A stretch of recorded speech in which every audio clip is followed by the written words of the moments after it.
li may ñaan mooy ngeen yokku njàmbaar bàyyi yambar bi nga xamante ni gis naa ko ci yéen. yambar mooy góor goo xam ne fu mu wax jooy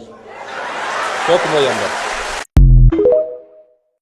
Président de l'Assemblée nationale ñuy gërëm monsieur Ayib Salim Daffé président du groupe parlementaire di jaarale ci moom suñu remerciement à l'ensemble des députés quel que soit le bord di rafetlu taxawaay bi di remercier aussi le groupe parlementaire spécifiquement Pastef les Patriotes ci taxawaayam ci constance am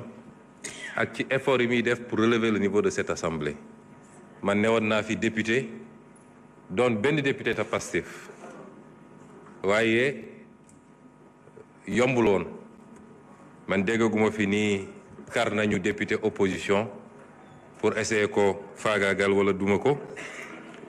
bu du commission du plénière loolu wone na ni li ngeen wax ci assemblée de rupture am na it ay écho ndax sama ministre yi fi jaar yépp wax nañ ma écho yi keroog dama woo ministre Yankuba ne ko très bien fait parce que yow man mii sax léeg-léeg dama lay essayer jot ba sonn duma la jot dégg naa député yi gësam nañ la bu baax a baax loolu nag du ma ne lu bees sa waaye musul amee nii député yi def seen rôle en toute indépendance te teewul it ñu respecter la logique globale du parti kon ñu ngi leen di féliciter di wax ni ñun ñëw assemblée nationale du problème ci ñun ndax nekkoon nañ fi en tant que député di affronter une majorité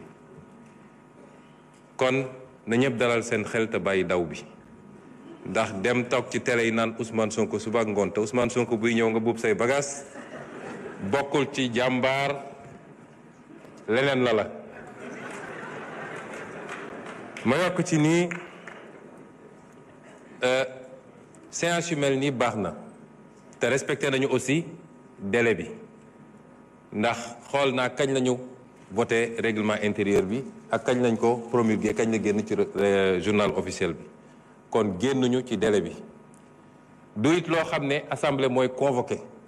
d'autorité li yoon wax rek mooy une fois tous les 3 mois mun na nekk au début au milieu ou à la fin lu ñuy waxtaane la ñu xool disponibilité kenn ku nekk mais li am solo mooy ci ñetti weer yi dinaa fi ànd ak gouvernement bi du question d'actualité aussi au premier ministre texte bi waxul premier ministre dafa ne le gouvernement mais ñu bëri ñoom jàpp nañ ni Ousmane Sonko la moo tax ñu naan sax duñu dem ndax Sonko man nag du ma agressé kenn waaye duma koo xam ne nag waaw honorable Tafsir Thioye day ñëw fii wax xalaat yu leer nañ teg ko ci xam-xam ak chiffre ñu tontu ko ci loola ku ñëwee noonu rek ñu ñëwee noonu waaye parti bi moom ku fi ñëwit Pastef defe naa kenn du ko démontrer xadar ak xarañ ak defante kon nañu dellu si ci l'essentiel honorable Ayib Daffé dafa wax ci lu jëm ci contexte bi contexte nag contexte politique la njëkkee contexte politique bi dafa mel ni li ci ëpp sax dafa dellu si suñu biir waaye may dalal xelu ñëpp ku am déglu ak seetlu dama waxoon ni ba may annoncé dama ne woon y aura un avant un pendant et un après 8 novembre damay bëgg léeg-léeg ñu may déglu ci la may wax amoon na avant 8 novembre moom defe naa mosul am ci Sénégal après 8 novembre nag moom jëfur général la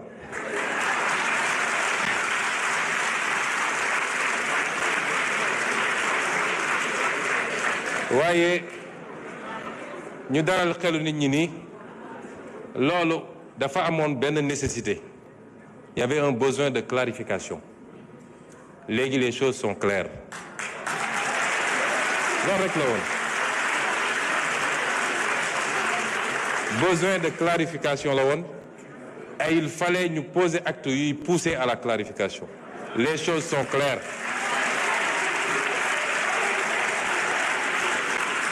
mu des nag ñu doxal ku yaakaar ni problème bu insurmontable am bu c'est insurmontable am na fi wala nit ñi dootuñu tuddante loolu amul jàmm rek la ñu seq jàmm rek di xëy di gontu di liggéey di añandoo di reerandoo benn problème amul ci wàllu politique ku nekk mun na am doxalinam ci wàllu état tey la ñu gën a farlu ci liggéey parce que liggéey xamul man liggéeyalu ma président Bassirou Diomaye man Sénégal lay liggéeyal ma président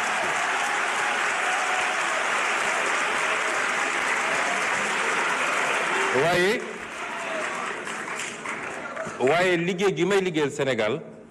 dafa nekk ci kilifteefu président Bassirou te ci mandaam lañ koy comptabiliser kon lépp lu ma jàpp ne lii njëriñ la du ma ci xaar président Bassirou lépp lu ma yaakaar ni lii safaan ma la du ma ci xaar président Bassirou moo tax contexte politique mënul am impact ci suñu xëy ak suñu gont ak suñu liggéey te tey séance bi wan na leen ni tey la ñu gën a farlu ci liggéey bi pour réussir le projet qu'on a promis aux Sénégalais. su jëmee ci contexte régional bi gis nañ li fi xew semaine passée bi ñu nekkee ci tukki bi ministre des finances nga fa woon dafa am laaj bu kilifa gi ñu seeti woon laaj may ñaan nag yéen ñëpp ngeen yokk ñaan yi parce que la ñu doon doxi mën na am ci fan yu néew mu sotti te dina baax lool ci réew mi torop sax waaye dafa am laaj bu mu laaj ne lan moo may garantir ni li xew ci réew yi leen wër du ñëw Sénégal ma ne ko boo tëddee nelawal waaye bi ma ci jiital te ma bëgg ñun ñëpp ngeen ànd féliciteel ma si njëkk a jiital mooy ñun dañoo am ay forces armées yoo xam ne bokk ñoog gaa yi ñun li ñu am booy xool li xew fépp dañu war a dellu sant yàlla bi mu ñu joxee armée bi mel nii dañ ko war a sant yàlla muy armée boo xam ne jaxasoowul ci mbirum politique waaye mat na liñ ko doyee pour sécuriser le territoire national moom ak toutes les forces de défense et de sécurité ñu boole si am askan woo xam ne du askan gu ñuy nax moo tax léeg-léeg nit ñi nekk ci rajo yi télé yi mbër ba jàpp ni nag askan wi génn na ci Ousmane Sonko bàyyi na président Diomaye ñu ne kon nañu accéléré bu ñu ñëwaatee nag gis lu raw lañ daan gis askanu Sénégal du askan bu ñuy nax moo tax xeetu politique bu bees gi mooy jàkkaarloog askan wi di leen wax dëgg saa su ne loolu ñi nga xam ne politique tappale la ñu xamoon ils sont complètement dépassés moo tax li leen dese mooy di fay ay nit pour ñu wax ju ñaaw le message nag mooy li may wax Sénégalais yi mandat bi mandat wu réforme la mandat bi réforme li ci jiitu mooy ñu xoolaat suñu bopp par rapport ak valeurs yi ak jikko yi le capital humain réew jikko ak valeur moo koy tabax Singapour bi ma tudd léegi benn île bu ndaw la boo xam ne matul sax benn région Sénégal amul or amul jama amul dara waaye ki ko modifié bi mu ñëwee dafa ne may njëkk a commencé mooy valeurs yi ak jikko yi mooy la discipline mooy le respect de la règle mooy l'éducation moom foofu la njëkk a commencé tey ci réew yi gën a développé ci àdduna la bokk li Sénégal am Singapour amul toq bi kon li ñuy wax ci discipline defuñu ko pour réprimer wax naa léegi ministre bi war nga wax ci mendicité bi aussi ndax du rek ambulant yi waaye mendicité bi ak yeneen defuñu ko pour réprimer te dinañ ci ànd ak ay mesures d'accompagnement waaye li ñu bëgg a xamloo Sénégalais yi lii yëpp dal ñu lan moo ko andi discipline bokk na ci yow lii dañ la koo dénk askan wee ko moom bu ko jël du ko digal sa poos bu ko jël di ko yóbbu ci ay compte ñu delloo ci xelu nit ñi ni xaalis dañ koy liggéey kenn du ko lijjanti. Premier combat mooy ñu dem ba képp ku ñu investir d'une fonction publique moo xam fonctionnaire nga moo xam décideur politique nga dootoo ñemeeti jël fistine boo moomul fii rek egguñu foofu rek li waroon tabax hôpitaux yi li ñu waroon tabaxee 100 hôpitaux 10 hôpitaux lañ ciy tabax loolu bokk na ci facteur de sous-développement te loolu bokk na ci l'un des grands combats de ce chantier de ce mandat dellu ci valeurs yi ak jikko yi ñaareel bi mooy ñu partager une vision économique lan la ñu bëgg a def ci réew mi chaque jour ñu ngi expliquer pourquoi ñu ne priorité réew du dem tabax ay forcément ay immeuble ay autoroute waaye tabaxal lii téye koom réew mbayu réew mi fan la toll napp gi fan la toll càmm gi fan la toll ressource naturelle réew mi est-ce que téye nañ ko ci réew mi est-ce que ñi ngi fexe transformer loolu mu andi valeur ajoutée moo gën ñu koy bàyyi mu génn brut loolu bokkul ak li fi daan am donc option yi bokkul kon effort yi ñuy réclamer peuple bi c'est pour aller d'un point bi ñu fekk réew mi mais lii ñu wax nii buñ ko réaliser defe naa coow li yëpp ñuy wax ci jafe-jafe yeeg emploi jeunes yooyu dootu fi am mais loolu pour ñu avancer il faut ñu partager gis-gis bi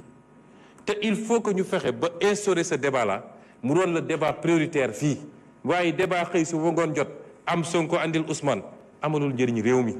nañu wax lan la président Bassirou Diomaye ak gouvernement am di def ci mbay mi ci càmm gi ci napp gi lan la ñuy def pour teewaat suñu réew moomaat ko loolu moo ëpp solo que débat yooyu ñuy am kon peuple bi ci boppam moo war a affranchir bu dee lenn ci médias yi ak réseaux sociaux yi buggu ñoo topp loolu peuple bi moo war a am ful la boppam daal di dellu si ses orientations soo déggul loo xam ne jëm na ci liy farata liy njëriñu réew mi nga romb loolu dem toppatoo farata parce que booy déglu léegi Sénégal nga tukki tuuti da nga naan mais ñun dafa li am Sénégal amul fenn amu ko te ñëpp laa wax nag ku bokk ak man ak ku bokk ak keneen man sama discours musul changer nañu dellu si ci valeurs yooyu c'est extrêmement important te loolu c'est l'un des éléments importants de ce mandat. Ce mandat est celui de la refondation patriotique. Les valeurs humaines, le capital humain, la souveraineté, mais également les réformes institutionnelles et politiques am na ko laaj léegi